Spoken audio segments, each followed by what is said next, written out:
ఇక జగిత్యాల జిల్లా కొడిమ్యాల మండలంలో మహాత్మాగాంధీ జాతీయ గ్రామీణ ఉపాధి హామీ పథకం 12వ విడత సామాజిక తనిఖీలు చేపట్టారు. మండలంలోని 24 గ్రామాల్లో డిఆర్పీ బృందాలు సామాజిక తనిఖీలు పర్యటించాయి. తనిఖీల్లో భాగంగా మండల పరిషత్ కార్యాలయంలో ఎంపీడీఓ రమేష్ ఆధ్వర్యంలో ప్రజావేదిక కార్యక్రమం నిర్వహించారు. ఈ సందర్భంగా డిఆర్పీలు మాట్లాడుతూ 2018-19 సంవత్సరాల ఖర్చుకు సంబంధించి తనిఖీలు నిర్వహించినట్లు తెలిపారు. అదేవిధంగా ఉపాధి హామీ పనుల్లో జరిగిన అవకతవకలపై మండిపడ్డారు.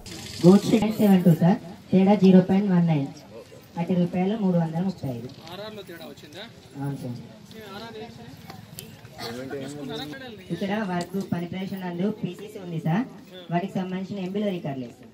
అక్కడ పని ఉంది కానీ ఎంబీ రికార్డ్ చేయలేదు. అట్టి పేమెంట్ వాళ్ళకి రాలేదని స్కూల్కి వెళ్ళడం జరిగింది. బెనిఫిషియల్ కూడా ఇక్కడ వచ్చింది సార్.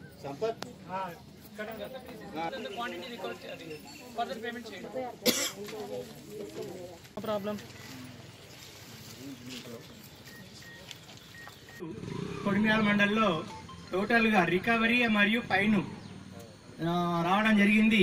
ఫీల్డ్ అసిస్టెంట్లకు 23,113, టీఏలకు 15,596, సిఓకు 3,798, ఏపీఓకు 2,000, మొత్తం 35,507 రూపాయలు రికవరీ మరియు ఫైన్ వేయడం జరిగింది.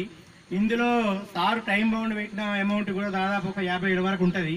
అది కూడా మీకు ఫ్యూచర్లో యాడ్ అవుతుంది. యాడ్ కాకుండా చూసుకుంటారని నేను ఆశిస్తున్నా. అది కలపలేదు, దీంట్లో కలపలేదు. పర్లేదు, మీరు గుర్తించిన తర్వాత అయినా కొన్ని స్టార్ట్ అయినాయి. అన్ని ప్రోగ్రెస్కి వచ్చినాయి కదా. మిగతా మెటీరియల్